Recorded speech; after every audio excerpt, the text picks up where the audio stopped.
Luke tells us in the 10th chapter of his gospel that on one occasion a lawyer came to Jesus and he asked him the question, "Teacher, what shall I do to inherit eternal life?"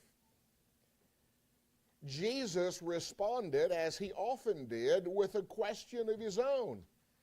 He asked that lawyer, "What is written in the law? What is your reading of it?" And the lawyer replied, "You shall love the Lord your God with all your heart, with all your soul, with all your strength, and with all your mind, and your neighbor as yourself." That lawyer quotes from the Shema in Deuteronomy chapter 6, verse 4 and 5, and Leviticus chapter 19 and verse 18. Well, Jesus tells the lawyer, "You have answered rightly. Do this, and you will live." But then the lawyer has another question for Jesus. And that question is, "And who is my neighbor?" And as a result, Jesus tells one of the most beloved parables in all the New Testament. The parable of the Good Samaritan. Jesus said, "A certain man went down from Jerusalem to Jericho and fell among thieves, who stripped him of his clothing, wounded him, and departed, leaving him half dead. Now by chance, a certain priest came down that road, and when he saw him, he passed by on the other side. Likewise, a Levite, when he arrived at the place, came and looked and passed by on the other side. But a certain Samaritan, as he journeyed, came where he was, and when he saw him, he had compassion. So he went to him and bandaged his wounds, pouring on oil and wine, and he set him on his own animal, brought him to an inn, and took care of him. On the next day, when he departed, he took out 2 denarii, gave them to the innkeeper, and said to him, 'Take care of him, and whatever more you spend when I come again, I will repay you.'" And then Jesus asked this lawyer another question. "So which of these 3 do you think was neighbor to him who fell among the thieves?" And the lawyer replied, "He who showed mercy on him." And then Jesus tells the lawyer, "Go and do likewise."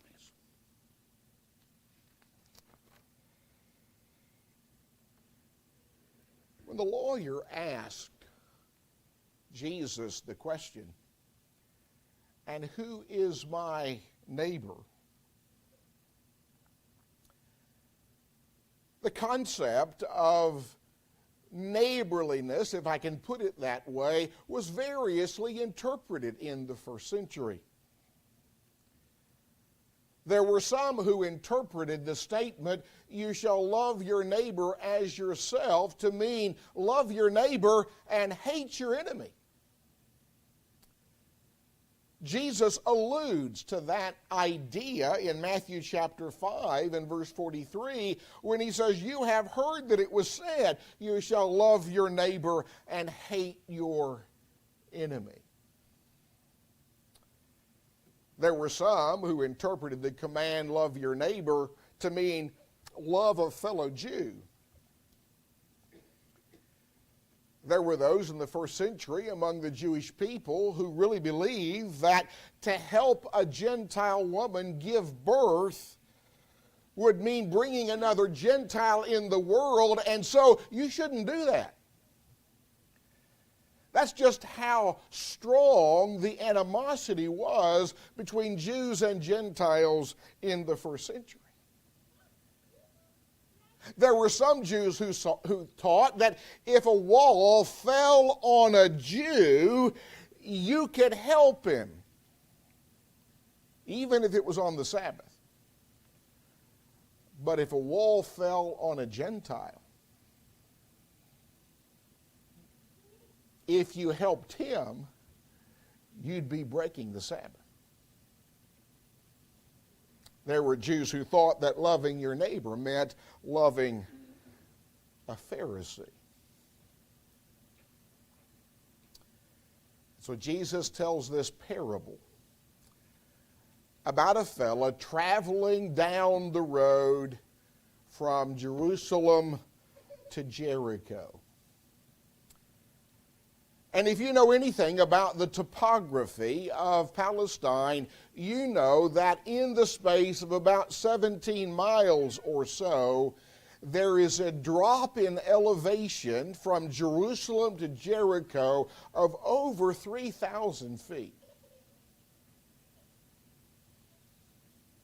Jerusalem is about 2,550 feet above sea level. Jericho is about 800 feet below sea level. The road between Jerusalem and Jericho was a winding, turning, dropping, zigzagging road, often between crags and crevices, and it was a perfect place for robbers to hide. In the first century, the Jewish historian Josephus describes this road as, and I quote, desolate and rocky. And in the 4th century, Jerome described the road as being infested with bandits. It was called the Red or Bloody Way.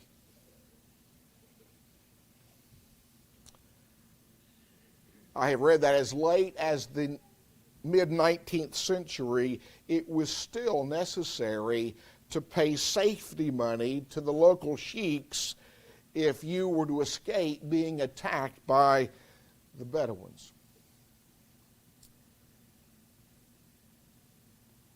To appreciate this parable, we need to remember something about the Samaritans. I'm sure you know that there was a great deal of animosity between the Samaritans and the Jews. No doubt when the lawyer first heard this story and Jesus mentioned the Samaritan, he would have thought, now the real villain has arrived on the scene. No doubt you recall that when the Assyrians came in and conquered Israel, they deported the inhabitants of the northern kingdom off the land, and then they brought others from other conquered lands in to resettle that northern territory. And the remnants of Israel who were left behind, the poorest of the poor, they intermarried with these new people, and as a result, the Samaritans came into existence. And so the Jews viewed the Samaritans as half-breeds. They hated what they deemed as corruption that came about as a result of those intermarriages. You may recall that in the time of Ezra, when they were rebuilding the temple, there were some Samaritans who offered to help, and their help was refused. May I suggest to you that when the lawyer asked Jesus the question, and who is my neighbor? That's not the question that he should have asked. That's not the question that we should ask. The question that we should ask is, whose neighbor am I? I really think that there are three different attitudes that are manifested by the three main characters in this parable. And so I want to talk with you this morning about three rules of life. And I think it's pretty obvious that when you look at the robbers that beat this guy up, stole from him, and left him by the side of the road half dead, they were certainly living by what we would call the iron rule. The rule that says might makes right. The rule that says whatever is yours is mine if I can take it. That's the way those men conducted their lives. Micah said, "Listen then, I proclaim that justice is nothing else than the interest of the stronger." Survival of the fittest was the attitude that characterized the thieves. They were all about power. And don't we see that among some in our society today? We hear about black power and white power and women power. And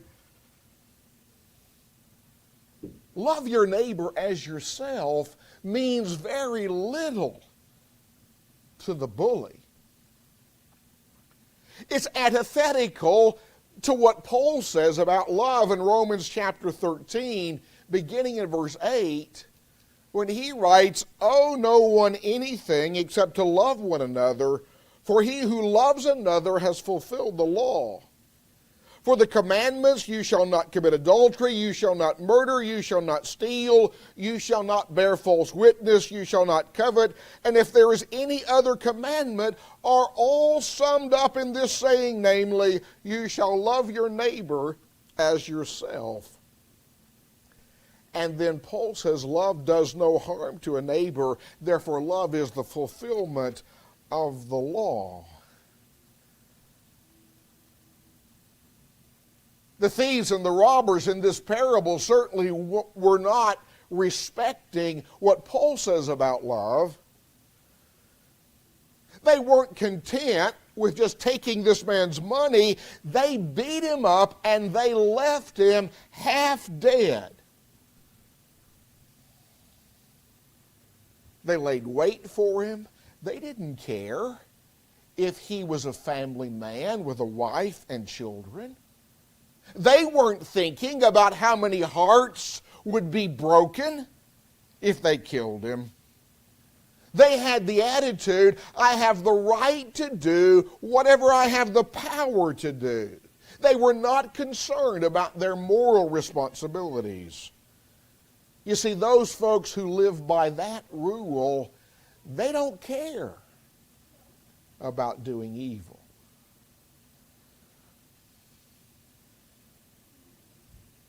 The robbers were the takers. And I think we all understand that there are takers in our society today. It has been that way down throughout the ages. Certainly, I think we would all agree that Hitler and the Nazis in the 1930s and 40s were takers. Unconcerned about exterminating 6 million Jews and several others as well. Communist aggression in many, many countries throughout this world has been propagated by the takers. Thieves and murderers and rapists are takers.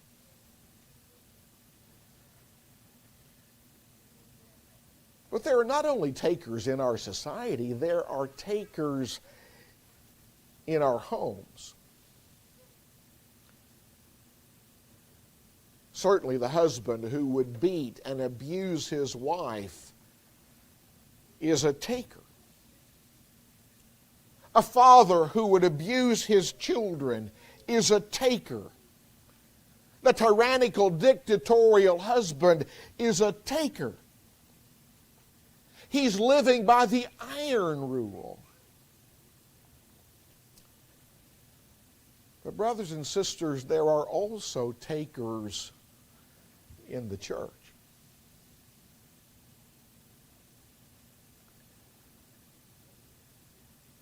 There are some men serving as elders who are dictatorial in their approach. They're not really shepherds. Peter writes in 1 Peter chapter 5, beginning in verse 1, "The elders who are among you I exhort, I who am a fellow elder and a witness of the sufferings of Christ, and also a partaker of the glory that will be revealed, shepherd the flock of God which is among you, serving as overseers, not by compulsion, but willingly, not for dishonest gain, but eagerly." Now listen to what he says. "Nor as being lords over those entrusted to you, but being examples to the flock. And when the chief shepherd appears, you will receive the crown of glory that does not fade away." Peter says that elders should be shepherds, not lords over the flock. Elders shouldn't lead with an iron fist. Sometimes preachers can be dictatorial. I think we read about a fellow like that in 3 John, where John writes in verse 9, "I wrote to the church, but Diotrephes, who loves to have the preeminence among them, does not receive us. Therefore, if I come, I will call to mind his deeds, which he does, prating against us with malicious words, and not content with that, he himself does not receive the brethren, and forbids those who wish to, putting them out of the church." Sometimes preachers can have an "it's my way or the highway" kind of a spirit about them.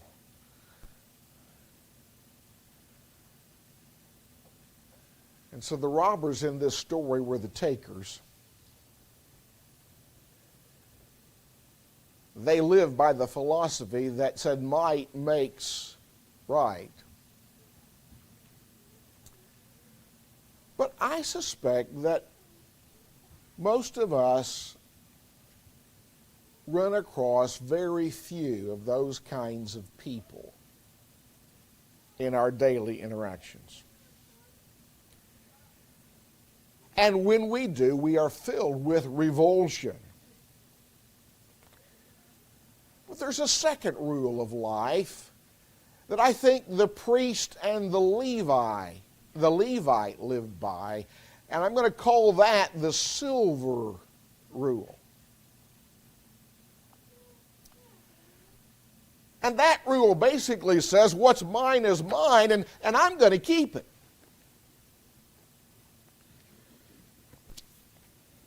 And this rule has been advocated by many down throughout the centuries. The Chinese philosopher Confucius, who lived about 400 or so years before Christ, said, "What you do not want done to yourself, do not do to others." The Hindu religion teaches this is the sum of duty: do nothing to others which if done to you would cause you pain. And the Buddhist religion teaches hurt not others with that which pains yourself. In some of the secular Jewish writings, they say, do that to no man which thou hatest. And the Rabbi Hillel said, what is hateful to you, do not do to anyone else. This is the whole law. All the rest is only commentary. And the Muslim religion teaches, no one of you is a believer until he desires for his brother that which he desires for himself.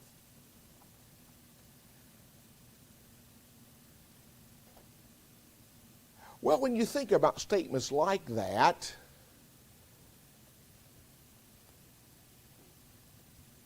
we might think, well, that's not such a bad way to live your life. The silver rule teaches, do no harm to others.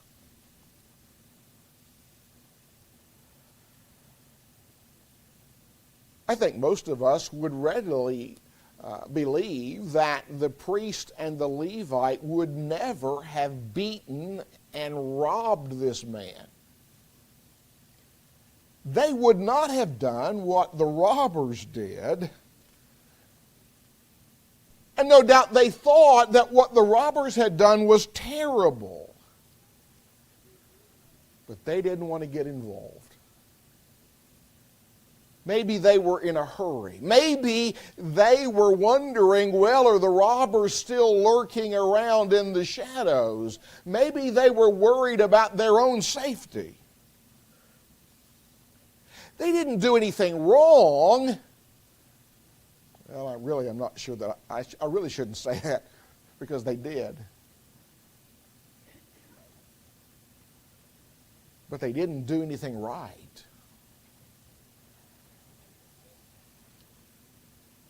Sometimes people with the coldest hearts profess the most upright orthodoxy. The priest and the Levite were keepers. And there are keepers in society today.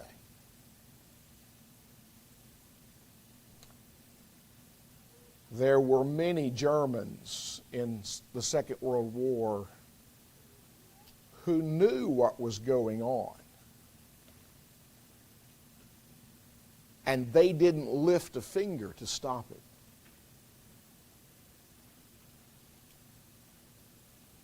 What about the folks in this country who do not vote? They never vote.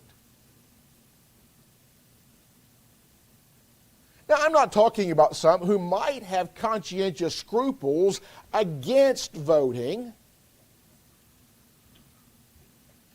A pioneer preacher by the name of David Lipscomb, he kind of thought that Christians should have nothing to do with civil government. I believe he was wrong about that, but he did think that. But that's not what I'm talking about. I'm talking about folks who could vote. They don't have a problem with voting, but they just don't want to be bothered.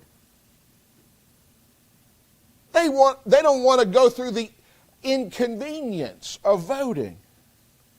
What about the folks who try to get out of jury duty?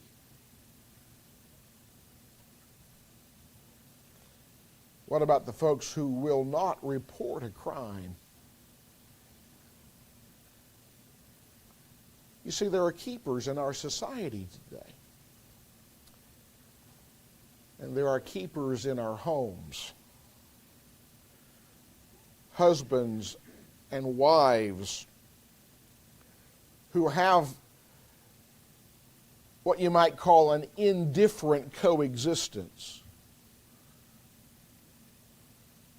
Peter says in 1 Peter 3, verse 7, husbands likewise dwell with them with understanding, giving honor to the wife as to the weaker vessel, and as being heirs together of the grace of life, that your prayers may not be hindered. I have a sermon that I like to preach from this text, and Lord willing, I'll preach that sermon at some point. But I want to make the observation here that a husband and a wife may stay together until one of them dies, and yet never fulfill the requirements of this passage. Because you see, Peter says a whole lot more than just stay together. He says a whole lot more than just dwell together. But we'll have to talk about that on another occasion.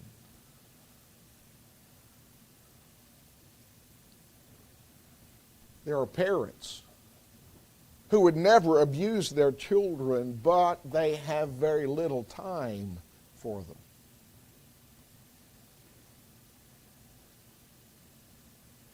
They will give their kids everything under the sun, even before the kids know they want it. Everything except themselves. Everything except what their kids really need and want. If you're too busy to give your kids your time, you're just flat too busy.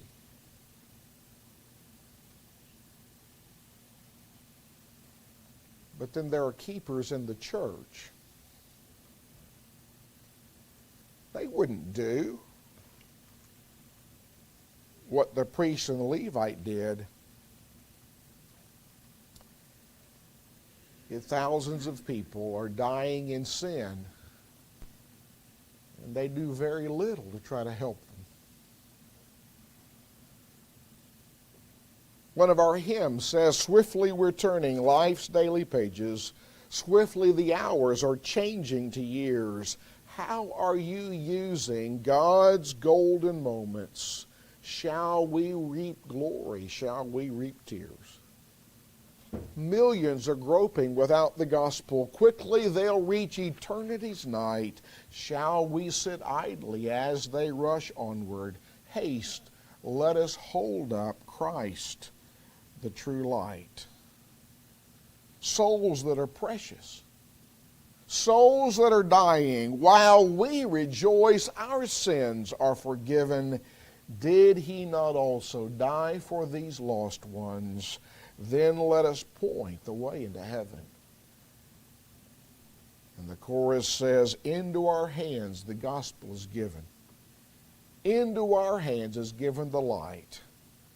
Haste, let us carry God's precious message, guiding the erring back to the right. Well, I'm running out of time, and there's more I'd like to say. But there's that final rule of life, the golden rule. And we would all agree that that's the rule that the Samaritan lived by. He had the philosophy that says what's mine is yours if you need it. You see, he was a giver. And please note that the Samaritan overcame some pretty significant barriers to help that wounded Jewish man. Because as I've already mentioned, Samaritans were hated by the Jews. And he didn't know the man.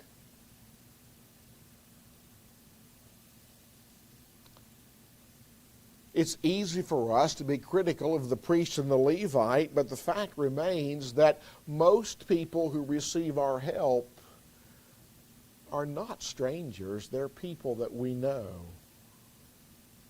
Isn't that true?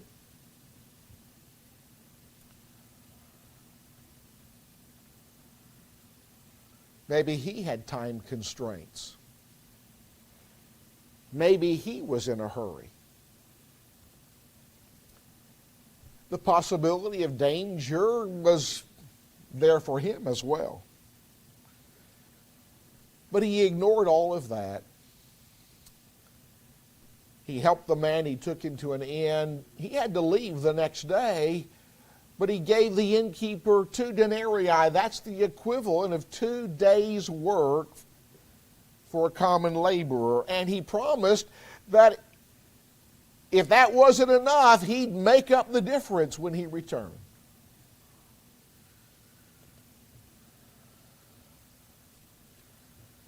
The truth of the matter is that we're all travelers. And there's only 2 sides of the road. There's this side and there's the other side. And the Samaritan traveled on this side. He had an attentive look, a compassionate heart, a helpful hand. He had willing feet and an open purse. He had active goodwill.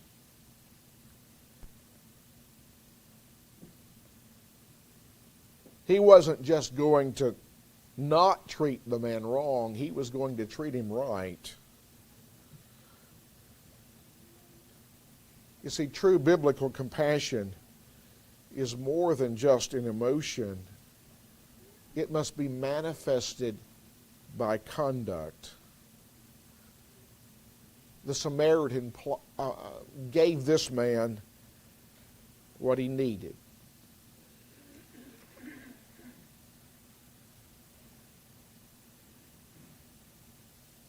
You see, the thing is, it's not what I can take.